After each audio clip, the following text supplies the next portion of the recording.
Okay. Are you continuing the intro? No, I reckon it's you're due. My I'm job? still waking up. Okay.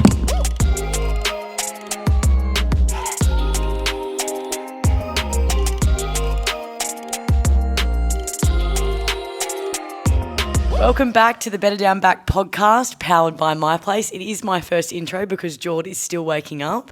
We are here bright and early, 7 a.m, and we still don't have a defender on. Jordan, what's going on? No, well, John split his time this year. He's played 98% wing and 2% half back, so I thought we'd get him on. What do you reckon? John, what do you reckon? Probably 95% wing, maybe 3% back and 2% forward. I've played all over the ground this year. Only place I haven't played is in the ruck, so maybe we'll do that this week. Yeah, no, big body in there, just across the line. I'm in a dangerous space. I can see it. We'll take it. But I think all of our backs seem to have appointments on. Most right. We just get ourselves right each busy week. Boys, we've got a busy day today. Thanks for coming in nice and early for me, guys. No, thank you. No, thank you. Last week, Jai, pretty interesting. We actually learned a fair bit about him. I actually think almost our best one. I would say our best pod. Jai. Until today. Right. Until today. Yeah. I think just because I could name 6 things that people probably didn't know about Jai that he spoke about. And I think it was just nice and fluid. All of our segments were good. It was nice. Yeah. What do you reckon? How cool's his mum or amazing? Oh, his mum? we love She does his everything. mum. Yeah. We actually want her to send in a voice memo. So And did you get to watch the thing he does with his jumper? yeah, apparently, all the fans were writing in saying that they've now noticed it, Yeah. even though they didn't before. So can't unsee it. Did you know that? What does he do? So you know, like the arm bits. Yep. He always rests Rests. his fingers in here and then pulls it out. And it's. No, but I've noticed don't that. watch him now though, because you literally won't Is that unsee just a habit, or him does he doing do that. it for a reason? No, it's just habit. He says, yeah. Right. He says it's comfortable. Yeah. Got to rest his big arms, I suppose. Get that chest out. Have you listened to a podcast yet? I have. I listened to Youngy's one, but I must admit that's the only one I've listened to. But that was a really good listen. I really enjoyed that. Yeah. No, Youngy was bloody That's good. great. Well, also that's a good start. You have listened to one. Nev didn't listen to any, so you're gonna do well. You're gonna do really well. Yeah. So anything happening though? By the way, before we get into kick into things. Not particularly in my life at the moment, No? or anything in yours, John. Anything happening? No, we've got a longer break this week, so we've got the 8-day break. We've got a player sponsors dinner tonight, so looking forward to catching up with them at Six Head, which is a great restaurant in the city if you haven't been. It's a steak restaurant. I've been there once before and really good food, so looking forward to that. Incredible. Yeah, I actually had to dust the suit off last night. I forgot and went, I've got to get that out. And thankfully, Mum had dry cleaned it for me, so it was. Yeah. Of course they've cleaned it for you. You're honestly hopeless. I know, yeah. At least you haven't split the pants of it, like JT. Yeah, well, That's the one. Lucky we got 2 pairs, I think, don't we? Because one of my pairs was looking pretty average. What so. colour are they? Well, like a navy. Yeah, they are. Yeah. No, They were grey before. mine are quite short on me as well. Yeah, so, mine are too. I was like, get oh, the no. socks out. Yeah, Yeah. Oh no. yeah. But that's all right. Beautiful coloured suit. We move forward anyway. We move forward. Anyway, so yes, we do. We'll get into the first segment. It's the Anchors in Action, my favourite. Hey, put on your Superman coat, boy. It's Wolfie time. Let's go.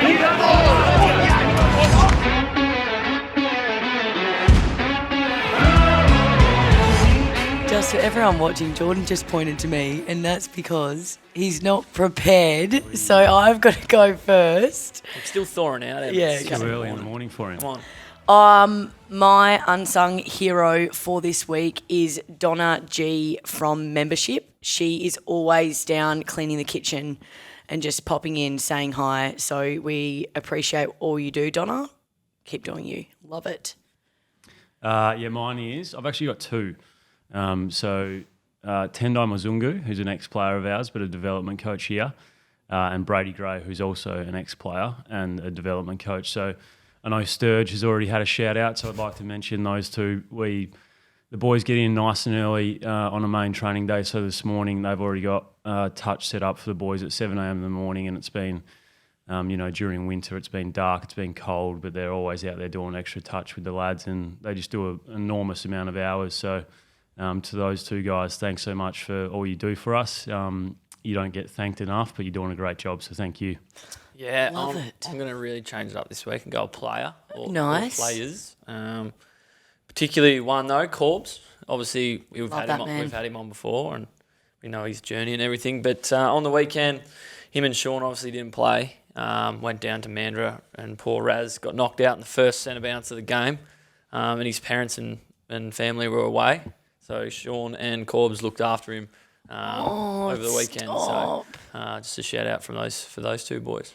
That is incredible. I love that. Oh, Great lads. Corbs. Yeah. Razzie's got the purple eye. He's got a big black eye and his cheek's bruised up. So he's obviously got a pretty decent knock on him. is he actually okay though? Yeah, Yeah. I think so. Yeah, he's it takes a pretty nasty hit to knock Raz out. I reckon he's a pretty tough man. All right. Well, he was looked after over the weekend, so that's the main thing. And then over the weekend, how was Tassie? I mean, not the result we wanted, but was it fun? Yeah, it was, Losing? It was cold. It was very cold. Overnight, low of 0 degrees, I think it was, and I think they've had some -6s overnight over the last couple of weeks, so it was pretty fresh. But the day was beautiful. The sun was out. It was a really fierce battle. They played a really tough contested brand, and unfortunately for us, we missed a few opportunities, particularly in that third quarter. Like, we had the game played the way we wanted to, but we're only able to score 4 goals, 6. It was played in our front half, just weren't able to finish off our work and get any scoreboard pressure on them. So to their credit, they played a really good brand of footy and got over the top of us in the last quarter. Yeah, no, it's tough. ditto. That was well summed up by John. But yeah, a couple of talking points was the Luke Jackson, Lloyd Meek sort of battle. It was quite a competitive battle on the day.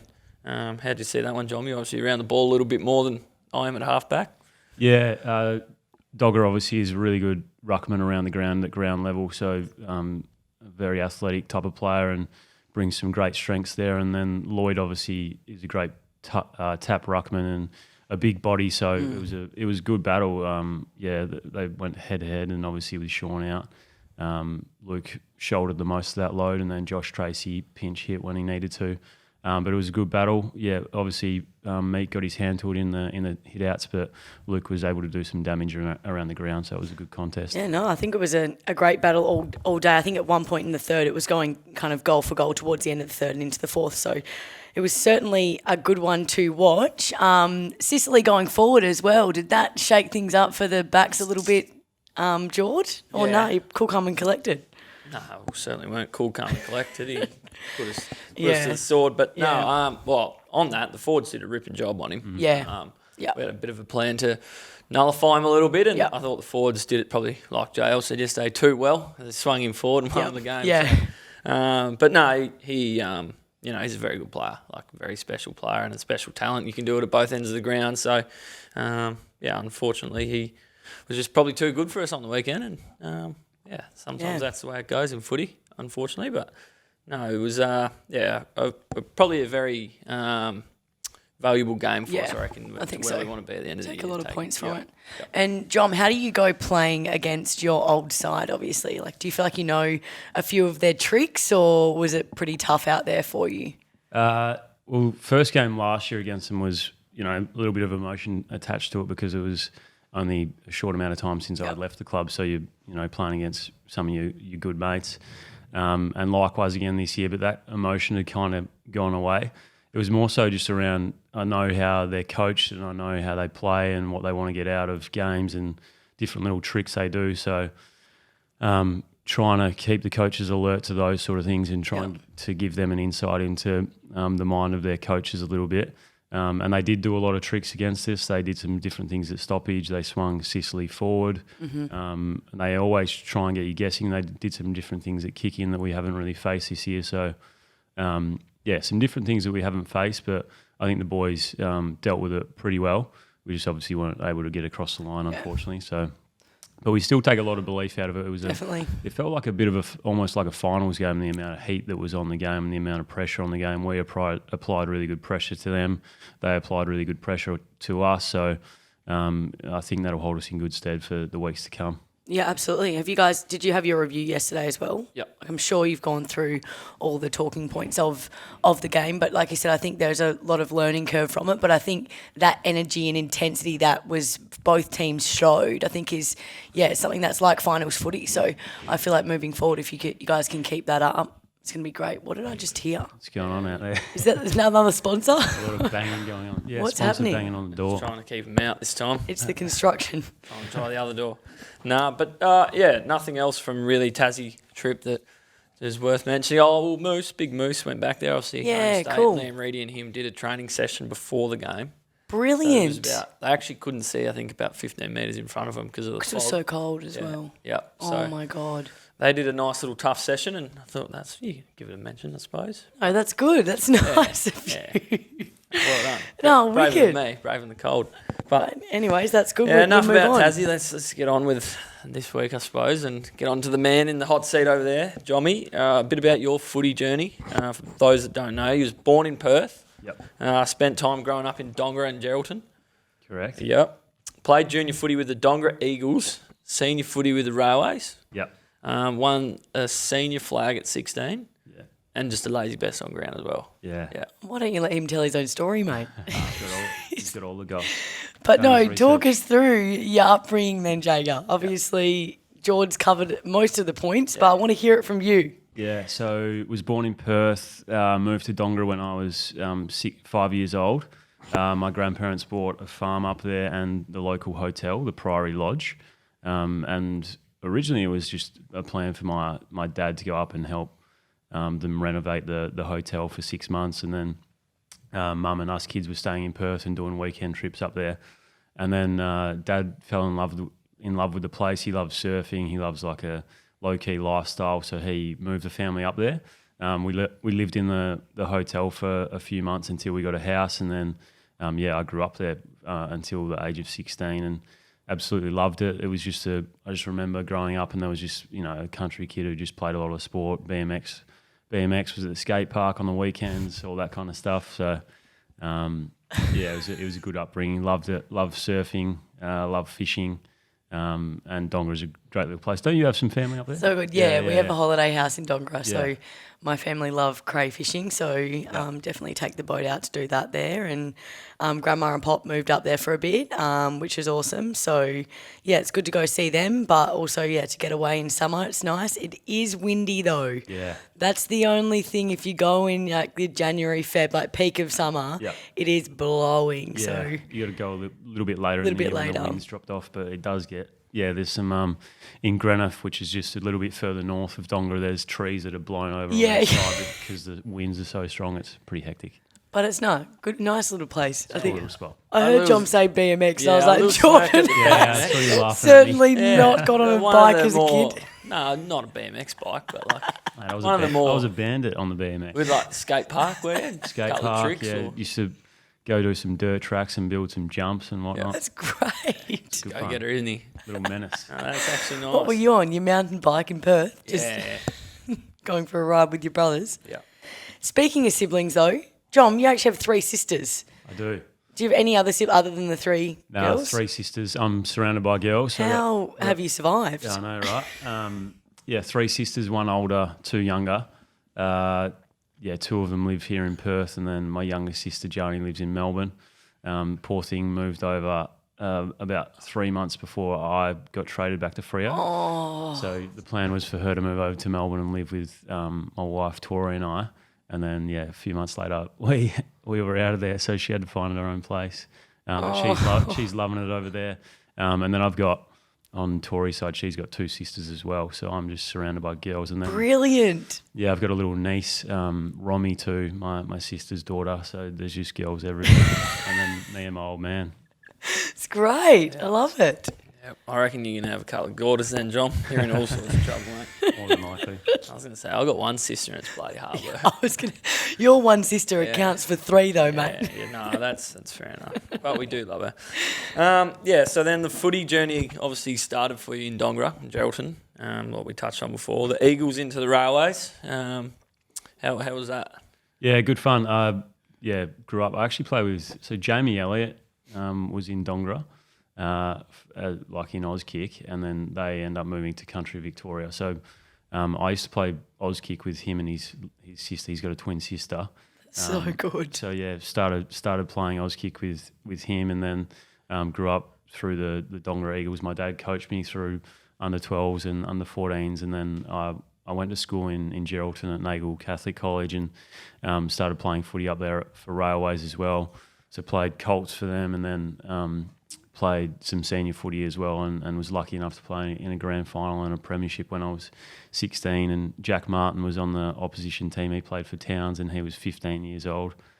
So that was a pretty cool moment. And then after that, I moved down to Perth and did year 12 at Corpus Christi and played for the Perth Demons, where your old man's obviously got He's some waiting for that involvement plug. there. Mighty Demons. And did the state under 18 stuff. And when that was finished, I played 4 senior games for the Perth Demons. Yep. That's awesome. Debuted against Peel actually down in Mandurah. Yeah, right. I think my league debut might have been against Peel too. Was it? Yeah. We have to look that up. I don't know. Yeah, Sorry. I think so. Might have played on Harley Hill. I actually love that story though, Jaeger, how you grew up in the country, but then your pathway was probably slightly different to others where you didn't have that kind of younger, like development age state pathway or Colts pathway, and you actually developed by being in the country and then obviously just moving down in year 12. I think that's so interesting, but also obviously credit to your dad who coached you, but also your other coaches up there as well. Yeah, well, I did do, sorry, I didn't mention that, but I did do all the stuff through the Perth Demons. Yeah, okay. So, obviously played a fair bit of footy in Geraldton, and all the Geraldton boys were East Freo boys, just because that's where you're it's so zoned to. weird. But because my residential address was Dongara, I was Perth Demons. Yep. So there was only a couple of us, me and Simon Tunbridge, who was a year older than me. We did a lot of stuff through the development pathway. Did you then have to come to Perth for that as well? Yeah, so that was the reason why I moved down to Perth for year 12. Year 12, just because I was doing heaps of travel, either with the Perth Colts or with the state under 18s team. So it was like once a week you were having a day off school, and either mum or dad was having to take the day off work as well, and then you'd be getting home at midnight that night and then going back to school. And I was on the bus to Geraldton, so it was a hour bus ride the next day, hour bus ride home. So it was just a lot of travel. Year 12 decided to move down to Perth and did year 12 at Corpus Christi. And then I was able to train fully with the Perth Demons and the state under 18 squad. Yeah, I love it. We've had 2 country blokes in a row, and I love that. Like your story, same as Nev's last week, just that commitment from your family to be able to drive you to Perth. I think it's phenomenal. I've been through it, you've been through it. Jordan hasn't, but that's okay. What's that? What haven't I been through? Oh, well, if you were actively listening, then you'd know. No, I was actually trying to correct myself. I actually debuted against Perth Demons, not Peel. Dad'd be filthy if I forgot that. Who was your waffle club? Claremont. Right. Yeah. But sorry, what don't I do? No, we're just talking about travelling from the country to pursue your commitments for sport. Oh, I had to do that. What are you talking about? No, you didn't. Yes, I did. Where from? Didn't you listen last week? You have not said. Oh, well, you were Mum and Dad used to drive me from Albany 3 times a week. Like you did not say that last week. week. I missed 110 days of school in year 10. So I had to, that's why I went Where's to Guildford. this been? But also, you did not say this last week because I would have known that. Yeah, right. Don't know. Anyways, 110 days of school. I had to put that out. You wouldn't be working from old man anymore. So. Oh, get off it. So then obviously, moving on from Em and my argument, that footy journey obviously led to a pretty strange one in the end for you. Gold Coast 2013 to 2016. Well, it was because he was first selection in the mini draft, which obviously is not quite normal. So talk us through that period because that's not the traditional sort of draft or experience you probably would have, well, you might have expected at the time, obviously, but... Yeah, so because of the 2 expansion teams, they had what they called a mini draft. So it was to get them access to 17-year-olds. And then, so I finished high school at Corpus, did year 12, got through that. I was down at, they call it Levers over here, schoolies in the eastern states. And I was down in Dunsborough with mates and then found out that I was going... I actually knew pretty early that I was going to go to the Gold Coast, but then GWS, like last minute, tried to get involved and get me to the Giants. So like at the end of that stage, there was like a little bit got to play out, and then the AFL came in and they blocked that deal getting done. So I ended up going to the Gold Coast. But I also did as an AIS athlete, you get to train a week with an AFL club, and I got to train with Freo. So I got just over a week's training with Freo, and I being from the country as a 16-year-old, I got to stay with Dave Mundy for 3 nights. So which was cool. good. And then I also stayed a few nights with Aaron Sanderlands. So that was just, I was 16 getting to stay with 2 legends of the footy club and extremely good players at AFL level. So that was just awesome. And then, I always had in the back of my mind, like, it'd be cool to play for Freo if I ever was to come home and play. It's worked out pretty well for me. Absolutely. But it was a cool journey. 17-year-old over to the Gold Coast. I knew a couple of guys from WA and Dave Swallow and Brandon Matera and Harley Burnell that were over there, so that made the move a fair bit easier for me. But absolutely loved my time over there. It was just a bunch of 18-year-olds and some senior players. One guy, Gary Ablett Jr. So that was amazing to play with him. Guys like Michael Riscatelli as well that were really important for me in my development and progression into the AFL. Just guys that you looked up to. So it was a cool journey into the AFL. Yeah, definitely. And then you won a Rising Star with Gold Coast as well. Talk us through that and how much that meant to you at the time. It was cool. Like I had as a 17-year-old, had the full year to kind of prepare for AFL. So I was lucky in the sense that got into a professional environment, learnt how, all about diet and training standards and, every day just getting into the club and trying to improve, and had some really hard workers that I looked up to. Like Dave Swallow was awesome for me. He was a couple of years older than me and I just tried to follow whatever he did. I grew up as a West Coast supporter, unfortunately, for our Freo fans, but just used to hear stories of, Juddy and Ben Cousins and Daniel Kerr and how hard they worked, and some of the stories about their training sessions. So I was a psycho when I first got into the system and just thought you had to train your absolute ass off. And I think you do when you're a kid at that age. You got to find out how far you can go, and sometimes you go a little bit too far. But now you don't have to. No.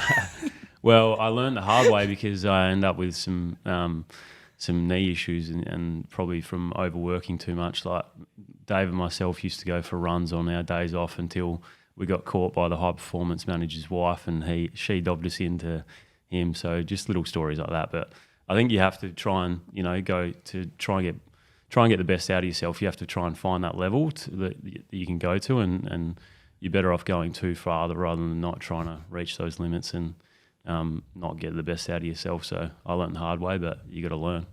Yep. Good And advice. then, you sort of briefly just touched on it, but you missed the entire 2015, 2016 seasons through your knee injuries. So what was it? What happened? How did it happen? And the process that sort of played out there. Yeah, so I developed like severe tendonitis in my patellar tendons on both sides, and played. My second year, I developed them in my towards the back end of my first year. Did the off season and pre-season in my second year, and then I didn't train after like round 2 in my second year. I literally just did like captain's run, little jog around, and then would play, and then I'd be really sore for the next few days. And I might do a main session once every sort of 6 weeks or something, but I was just in a lot of pain. So just get to game day and play and then be sore, and then, got to the point where I couldn't even wear jeans because it was rubbing on my knees and they were just so sore. So I didn't miss a game for my first 2 years, and it was just playing through that pain. And then at the end of my second year, went and had some surgery. They sent me to a surgeon in London and had both of my patellar tendons operated on, and then did like a 6-month rehab after that. So it was late in the off season when I went there as well, just because we couldn't book into the surgeon. So did the full pre-season, just rehabbing, got back, was ready to play some minutes by round 1, and we just got a new coach in Rodney Eade. So he was really keen for me to play in the AFL team straight away.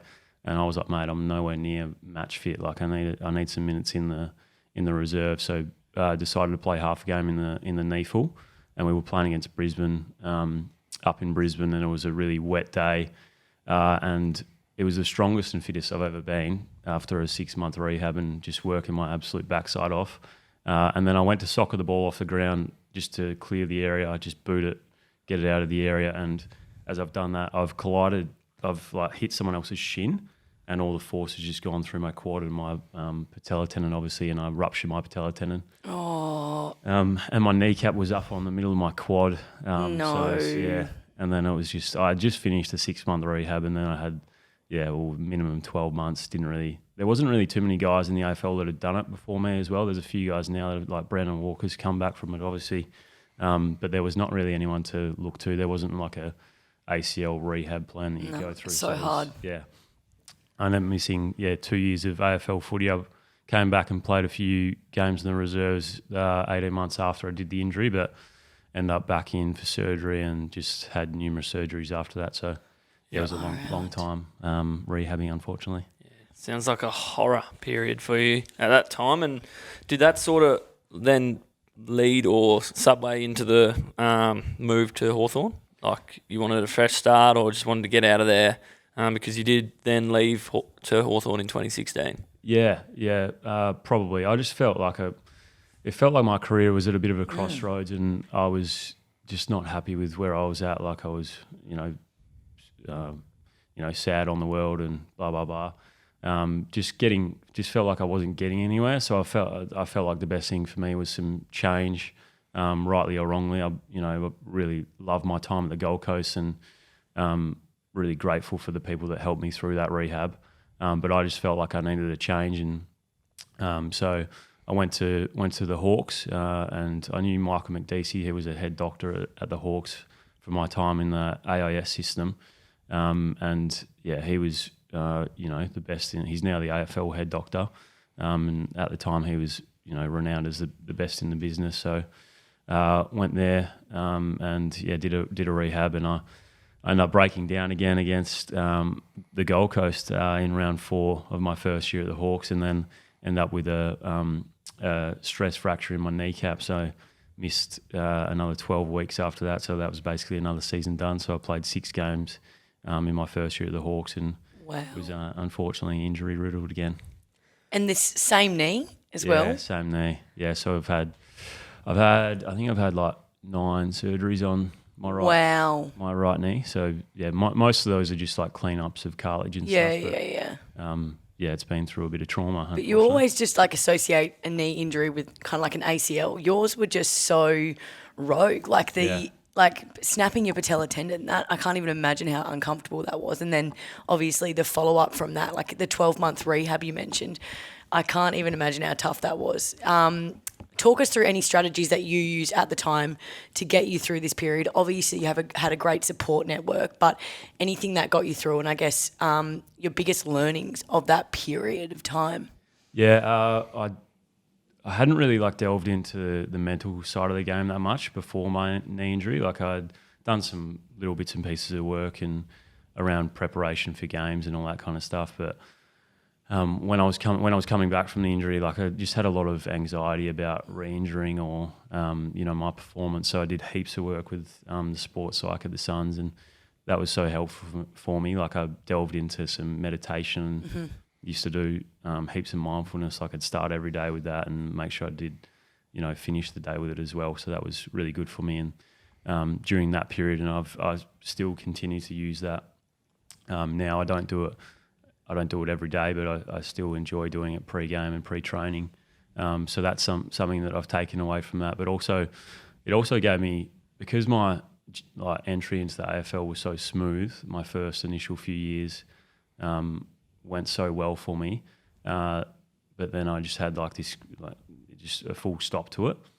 So it made me realise the importance of having something outside of footy. So I was at uni, but I wasn't really giving it that much effort. And then I had all this time off where I wasn't, the initial stages of my rehab, I wasn't really going into the club that much because there wasn't much that I could do. So I just went basically full time at uni and got really stuck into that and got my teeth stuck into that, and still continuing my studies now. So just the importance of having something to fall back on. And there were a few guys that retired during my time at the Suns, and one of them was really well prepared and had all these job offers lined up, and then one of them wasn't well prepared and had no idea what he was going to do next. And they had both had 10 plus years in the system, and that was just a big wake up call for me too. Yeah. So now I feel a lot more prepared for when the time comes that my career is over.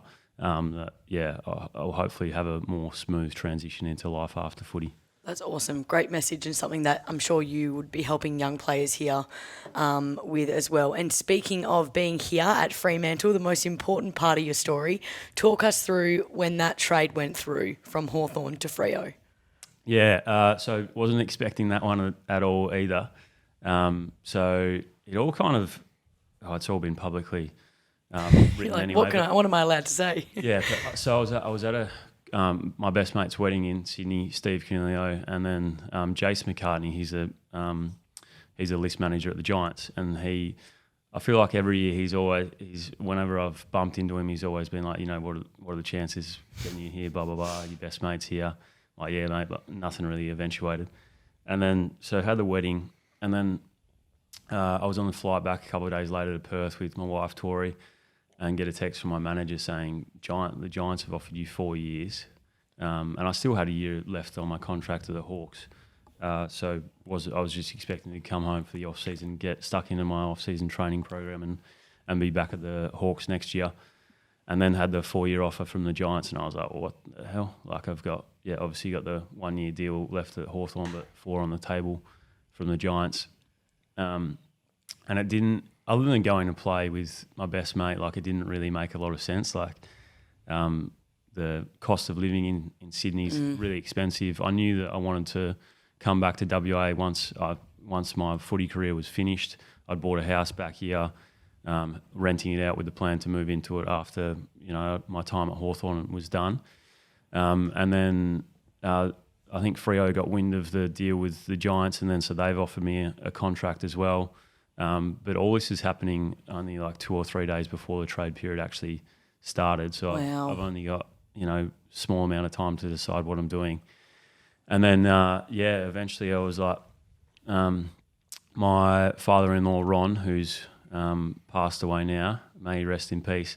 He was battling a non-Hodgkin's lymphoma, so cancer, at the time as well. So Tori was having to travel to Melbourne and back a lot with him going through that battle. This is her dad, so it was a rough period of time for us, and it just made a whole lot of sense to come back home. Like, we had that going on, and I didn't want to make her, choose between me or him where she spent her time, because she obviously wanted to be around me because I make her happy, but then she's also got her father who's on his deathbed as well. So I'm so grateful for Freo bringing me back home and being able to spend the time with him, because we got the last 3 months of his life and we're able to spend a lot of time with him by his bedside. So wouldn't change it for the world, and I'm so stoked to be back around family and playing for this great footy club. We've got some amazing people at the club, and feels like a real special group as well, that we can, we've got the talent here, but also the hard work to match it. It's been really cool to be back home, and hopefully we can bring a premiership to our faithful as well. Yes, that would be nice. And then obviously talking about your wife Tori and how important she is to you, but you were married in the off season. Looked extravagant, incredible sort of wedding. Tell us about that. Yeah, so December last year, got married just before Christmas. It was just like everyone says it. It's a amazing day that you've got all your favourite people in the one room. And I've obviously lived over east for 11 years of my life. So got a lot of people from Queensland and Melbourne who made the trip right before Christmas to come over. So yeah, it was a really special day. It goes by in a flash. It was just amazing, and a really fun day. And the venue, because it was stunning. I feel like I've asked you this before, John, but was it Tori's grandparents' house, or was it, whose house was it at? Because I feel like you also had inquiries from people about the venue, and you said you actually can't hire this place out. Nah, so it's Tori's auntie and uncle's place. Yeah.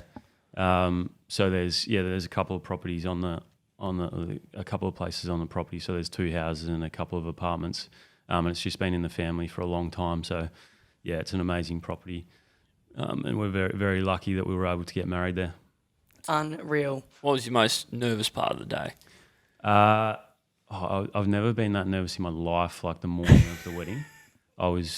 You asked my groomsmen and they were like, mate, snap out of it. It's in shambles. I think I cracked a beer at like 11 a.m. because I was that nervous, just to try and settle the nerves. But and then once I got to the venue and got through the ceremony, I was fine. But yeah, I was absolutely shitting myself in the morning. You just want everything to go well, and the 2 days prior were like 38-degree days, like it was hot. And then so I was worried about that, and then the forecast for leading up, the weeks leading up, it was going to be like 35 plus. Wow. So it was, that wasn't going to be good. Yeah. And then it dropped like down 10 degrees. It was 25 or 26 and just absolutely perfect. So amazing. Yeah. And you've There had a you good go. run over the last few years. So you're a club model. You're in a lot of the photo shoots for a thing. But you are a Starlight ambassador. What are your thoughts about that this week? You obviously had a day at the hospital yesterday, and sort of touch on the importance of that for you. Yeah, so we've got the Purple Haze game this weekend against the D. So hopefully all our fans can turn out for that. We've got a pledge that you can do as well. So up to you, but every dollar donated, it goes towards every goal scored against the Ds. And our good friends at South 32 will match every dollar pledged by our fans as well. So that'll go towards the Starlight kids and those seriously ill kids at Perth Children's Hospital. And we had a day yesterday at Perth Children's Hospital, which was cool. The AFLW and AFL Starlight ambassadors. And we've got little Immy coming in this week. She's our Starlight kid for this year.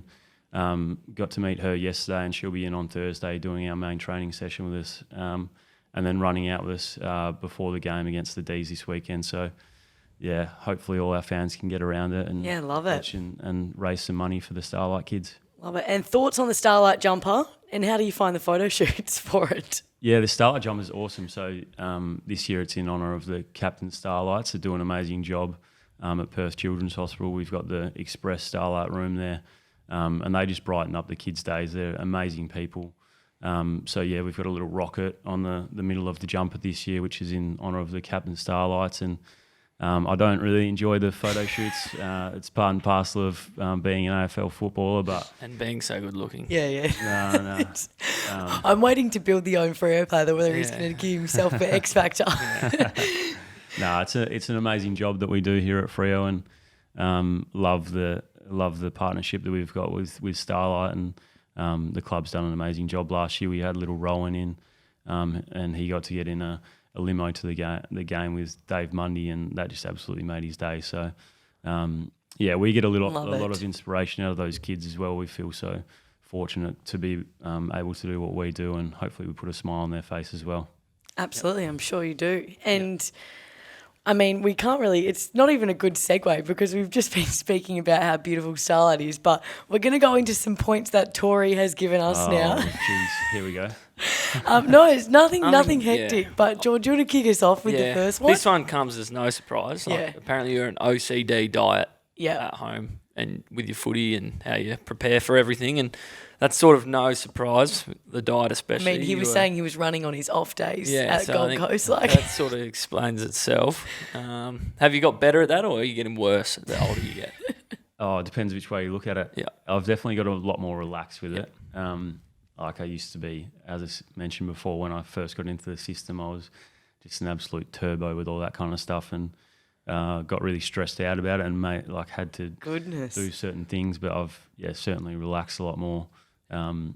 Even to the point where, like, pre-game, I used to have to go to the same cafe and eat the same thing at the same time and go to all that kind of crap. That is next level. That you think that you have to do when you first get into the system. But certainly more relaxed now. Relaxed because of Tori's influence, or just relaxed. This because would make date night really hard. Yeah, for sure. No, she's an amazing cook. But it's more so the stuff that Mum drops off. Like my mum's an amazing cook as well, so she drops off food for us all the time. And the weekend was chicken and leek pies and a chocolate cake that we've just cut up, and it's in the freezer now. So it's hard not to Indulge. go to the freezer and just heat it up in the microwave and have it with some ice cream. Yeah, right. And what's your favourite meal cooked by Tori and your mum? Favourite meal? Mum makes an amazing lasagna. Yep. And then Tori she's so good at it. She does it like slow Love roasted. that. She does like these slow roasted beef cheeks. Yum. With mash. And that's one of my favourites. She's There good you at like go. slow roasting stuff. Good. Yeah. Love that. That's awesome. So, and then obviously, you had 3 sisters, so this is no surprise. You should just pin the footy at them down the hallway at home, just trying to inflict a bit of pain. Is Which this part of your practice? 3 sisters, why not? You got 3 chances. Got to treat them as brothers. Yeah, no, that's fair enough. And then you're a good singer, apparently. You perform around home a fair bit. Like, really put it on. I do it at the club as well. I just get like songs stuck in my head and then I blur. But you sing it out loud, though. Sing it out loud, yeah. Covers a lot of bases, he does. I love singing. Have you heard him sing? Yeah. Singing makes me happy. Yeah. So that's great. Singing where I'm they're not like, gonna sing for this podcast. yeah, I was gonna I do enjoy singing. in the shower, walking down the hallway. We're here, like what? In the gym, in the change rooms. Nice. Just, anywhere. Yeah. I hope Tori's got some vision of this because I would love to insert a video right when we're talking about this now. If you won't give it to us Would be a good live, laugh. we're going to have to. Hopefully she doesn't. I hope so. Transform your home into a smart home and save money with MyPlace. MyPlace. Aircon Smarts reduces power, costs, and transforms your house into an energy-efficient, fully connected home, controlled by a smartphone app. The MyPlace system can integrate with smart lights to set the vibe from the bed, the couch, or wherever. The garage, so you'll never forget to shut the roller door. Smart curtains, automated to sunshine and heat. And security, to see who's at the door. MyPlace is truly affordable, comfort and control. Get MyPlace today. Google MyPlace by Advantage Air. Anyway, we've got to get moving because we've got a bit to get to here, Emma. Yes, we The do. boys have got to start soon and you've got to get to work. And Okay, yes, it's all go. happening. So Go, we're on go, to the go. next segment where John's going to put himself in here for X Yeah, Factor. yeah. I know, Us but too. this is thanks to our new friends at MyPlace. We've got the brand new segment where you've got to build your very own player. So, John, your time to build your ultimate Freo player, and we'll start with strength. Who are you picking? Strength, I'll go Patrick Voss. Yep. Ariel? Ariel Sebit-Kuek. Yes. Star power? Star power, I'll go Andy Brayshaw. Yep. And vision? Vision, I'll go Hayden Young. Yep. Nice. Yeah, nice. It's really quick as well. Yeah, no, it was. No defenders in there this That's week, a good though. player. That is a very good I mean, player. yeah, but there's probably don't have a defensive mindset, so that's. Hayden Young. Young Young player. He's a midfielder, kicking goals at the moment. Anyways, we're moving on to my segment because he's rushing us, getting defensive. Getting on the clock, too. I don't like Freo. I've never liked Freo. Nah, that's a There's a lot of feedback on Twitter, so I don't. I'll take It's all that tongue in back. cheek. All right, John, we've got a round of quick fire, and Jordan has started his own medal, which is called the Clark Medal. So the quickest to get through all these questions, we can elaborate at the end. Okay. Are you ready? Yeah. Worst thing about having a locker next to Caleb Sarong? He thinks he owns my locker as well, so I call him 3.5. Best dressed teammate? Best dressed, Heath Chapman. Favourite board game? Scrabble. Death row meal? Steak with mushroom sauce and chips. Last time you called your mum? Last night. What are you most afraid of? My wife, Tori. Coffee of choice? Strong latte. Pre-game superstition? Get a massage the day before a game. Best junior footy moment? Not junior footy, but grand final at Railways. Name another team you follow in another sport. Chelsea. Biggest name following you on Instagram. Jordan Clark. Nice try, but you still drives him. Guys, have you got the leaderboard written down? 7 seconds. Nev. You're second, though. I thought that was So pretty, you're number I'll take two. that. pretty I'll good. take that. It's all right. Take it. Just swallow the 3.5 nickname. Yeah, that's actually very good. great. Yeah, that's nice. He always leaves stuff out the front of my locker. 3.5. Yeah. Like wet jocks, wet socks. I'm like, mate, get this out of my... You've exposed him. Yeah. Yeah. And when, for some reason, I don't know why, when you ask, what are you most afraid of? I had a feeling you were going to say Tori when she's angry or something like that. Do you reckon? I just had this thought in my head, and then he said Tori, and I was like, I don't know why, but I was predicting that for some reason. Because she's a bit of a smart ass too. She doesn't often get angry, but when she does, it's scary. Yeah. She cracks the whip, right. And the old death row meal, I thought we were staring down the battle of steak and a bit of greens there, but he did throw the chips in. He's paused. He's like, do I want to be Fitspo now? I'm going to say, the chips. Definitely not. And all right. Great. Now this is probably one of my favourite segments. Every as well. segment's your favourite. One. Then we'll get on to my other favourite one. But at the end of the year, we're going around we're dishing out a McFarlane medal. So this is on the best defensive effort from the weekend. We like to, because we like defenders. So. Luke McFarlane right on half time. It's McFarlane! And Luke McFarlane! I'll start because this is the most obvious one. I don't want you to do it. Luke Ryan spoiled. Yeah, stop. We all wanted to say it. End of the third quarter, Luke Ryan back with the flight. Massive spoil. They replayed it. Get the vision up. Yeah. Can we all go with that? Yeah, I think we all can. I think Chappie was one-on-one with Sicily. Yeah. And then, Lukey's come back and... Yeah. And sorry, chat, but Sis had you on toast, but Lukey's come back and saved you. You can't start the segment and then just go in with your own answer. Straight away. I was You going haven't to even pinch given it. us a chance. Yeah, that was up there. There was also a couple little moments as well. I think we could mention Jono's double smother in the middle of the ground. Yep. Josh Draper back with the flight for that big mark at the end of the third as well, or start of something like that. Like you've forgotten about the game. The bell's been I'm not rung. sure which quarter it was. He went back that many times and marked a couple, so yeah. Oh, that's good.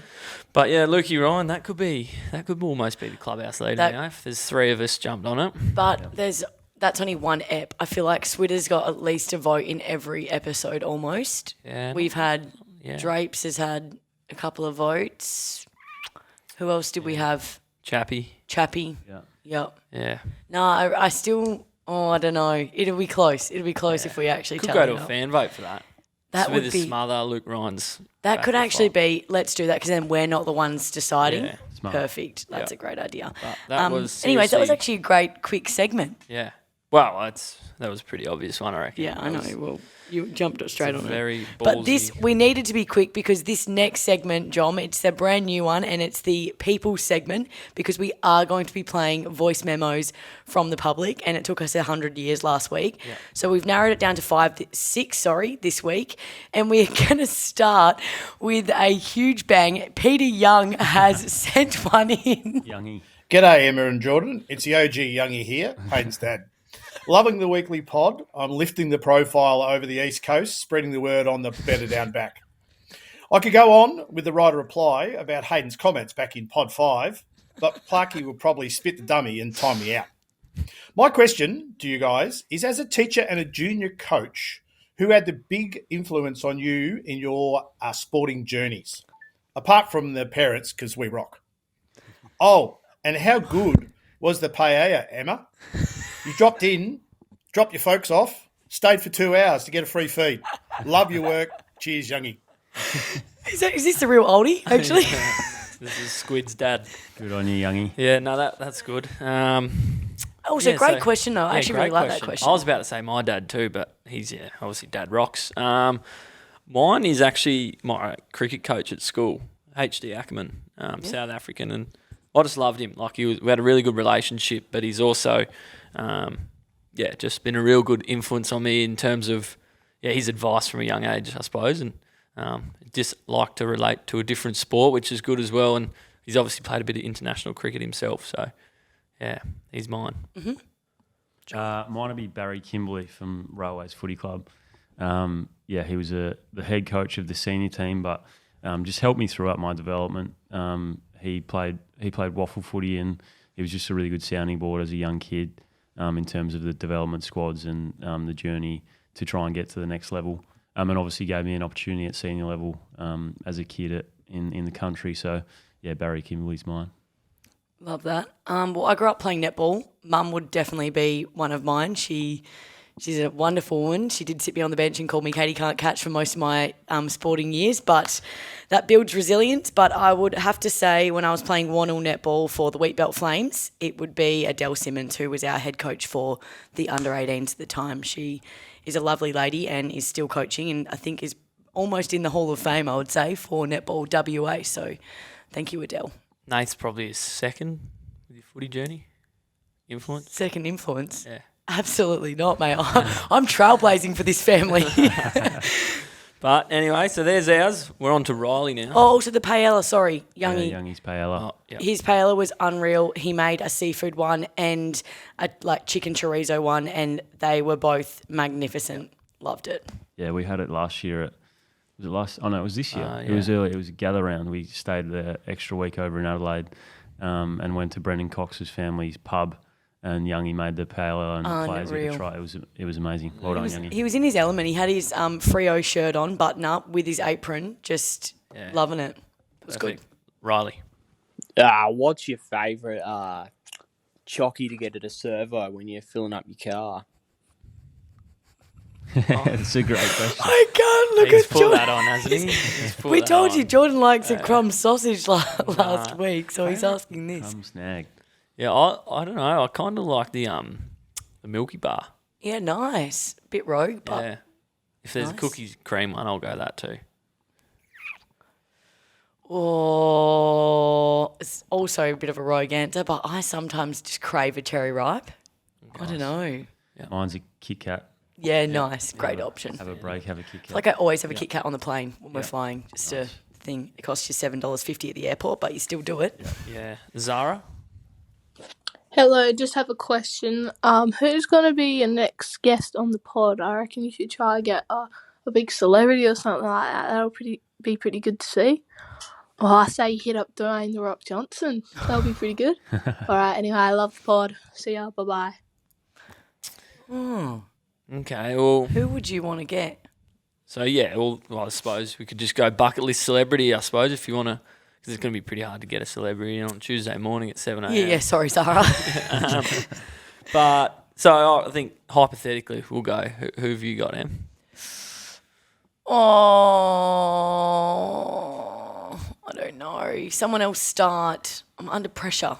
All right. I'm going to go with the sport theme, and mine would be Pat Cummins, I reckon. Okay. Cool. I'm going to say Margot Robbie. Oh, nice. Yeah, I love her. You'll be in trouble when you get home, John. She'd be very interesting to chat to. Matthew McConaughey. Oh, yeah, that'd be a good one. Have you read his book? I Green need Lights? to. I've actually heard that. Yeah, really good read. Perfect. Good question from Zara. Yeah, great. Now we've got Bradley. Sorry, guys, couldn't help it with that one Yeah, there. she got me. Loving the potty so far. Just a quick question with the Purple Haze game coming up this week. Just a bit of insight into, I suppose, what it means for the playing group to be able to get out there and in playing what's a really special occasion, and any particular stories that have stuck with you from years gone by. Cheers, guys. Sorry, Bradley, but you've gone in with this lovely heartfelt question, but started with a jump scare. What? I thought we can throw this one to John, though, for the answer. Yeah, he touched on it really nicely before, so... Yeah, touched on it a little bit earlier, but it's an amazing game. We always look forward to it. We get it, circled in the calendar every year, and hopefully we can raise a lot of funds this weekend for the Starlight. But we've also had Aaron Sanderland. You might have read about it. Aaron Sanderland's daughter has had a little battle. I think she's doing really well now, but they've had to use the Starlight, and he's a great ambassador for Starlight as well. So we've had a number of guys across before my time. I've only obviously been here for 18 months to 2 years, but it's been a really good partnership for a number of years now, and something that we look forward to continuing for years to come. But I think the biggest thing is, we get inspiration from these young kids. They're obviously doing it a really tough time, and we get to see their families at a vulnerable time as well, and just to try and put a smile on their face and do some ward visits. And it's a small thing that we can do, and it makes you realise that our roles as AFL footballers are actually bigger than football, and we can make the days of some of those sick kids and try and make their journeys to better health a little bit easier. So it's a small thing that we can do, and try and do our little bit for the community. Great. Well said. And we Couldn't got say that any better myself. Daniel, you're on next. G'day, Jordan and Emma. Loving the pod so far. Been listening strong since episode 1 and big fan of it so far. My question for you both and your guest for this episode would be, If you were to run out alongside any former Docker, which player would you choose and why? Cheers, legends. I'm starting Here you go. with Pav. Has to be. I feel like he came in and spoke to us girls before pre-season started, and he's just an absolute ripper. I feel like I took so much from his leadership talk, so it would be unreal. I mean, and he could also show me how to kick the ball while he's there. That'd be great. Mine would be Troy Cook. He's seen some highlights of him back in his day, and he was just this tough bugger. We've got our player's trademark, and he just epitomises what that is. And he put some really big hits on, so I'd love to stand side by side with him and go out and go to war with him. Mine would be JL, just so I could use some of his classic one-liners back on him. Yeah, because perfect. He's a teammate. Yeah, I'd just love to do that. I like it. Oh, Shawnee Mack would be pretty funny as well. Yeah. To be honest, he wouldn't stop swearing. Like that question. And then we've got, last but not least, Jacinta. Hey, Emma and Clarky. My name's Jacinta and I'm coming to you from Hong Kong. Huge fan of the podcast, even the tension between you both. I know some of your guests have commented on it, but I froth it, so keep up the banter. I love it. I play AFLW here, and there's one drill at training that I can't stand. It's essentially circle work. And my question to both of you is there a particular drill in training that you just don't like? So we're global. We are we've gone international. We've got a sponsor. This is huge. I don't know how to answer this one. Also, if any of froth the that coaches, she's playing AFLW in Hong Kong. That's actually amazing. Yeah. Like, I don't know wow. how to answer that. If the coaches are listening, trouble we with love all No, of them. you're allowed to They're all say, rippers. you don't have to say you hate it. You can just say one that you might do a little sneaky eye roll when it's said. Yeah, no, it'd probably be touch mornings on Thursdays. Yeah, okay. Sturgeon was always bringing out the games, but it's just supposed to be walking and low level, but it turns into It's competitive, show, umpiring, yeah. abuse left, right, and centre. You just get too angry. Sean Darcy gets on the run. He's doing his high speed efforts on our touch day when you're meant to be walking. He's just a cheat. Yeah, right. And I know mine would be when you've got the two bump bags in the middle of a square and you're just doing ground ball efforts and like with one other person just getting worked in a square to handball outlet and you're just getting smashed. And I know it's really great for me and need to keep doing it. But it's just one that you're just like, oh my God, this like a minute could not go like quicker. Yep. It's not nice. But anyways, that was also a really good question though. Hong Kong too to be playing footy. We've loved all your voice memos this week. Please remember to leave a voice memo in the podcast show notes or on the YouTube description, or keep an eye out for our link on Instagram because we absolutely love. Brett loves listening to the thousands you're sending in, and we love going through them on here. And we're moving on to the final part of the podcast today where we preview the Starlight game against Melbourne this weekend. I feel like we've already touched on it a little bit, but we're up and about, ready to go. How are you guys feeling? Good. Yeah, you did touch on it a bit there, Em, and so has Jommy throughout it. And I think we've spoken on the Starlight game as much as we can, but I think we will just leave you with the last part of you can pledge.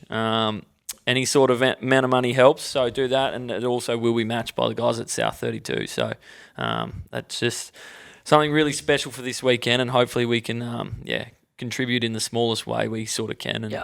And, but then a few things other than it being the Starlight game, we might get big Alex Pearce back this week. Yep. Sean. Yep. And it's Lukey Ryan's 150th. So can't wait. Yeah. How are you feeling, Jommy? Feeling really good, yeah. Obviously a big game with the Purple Haze match going on. So South 32 will match have to fine print up to $50,000 just in case we raise more than that. They'll match it up to $50,000. So hopefully we go all the way and do. So need some goals from you, Clarky, off the half-back line. Get a handball receive. Cohen needs that for his fantasy as well.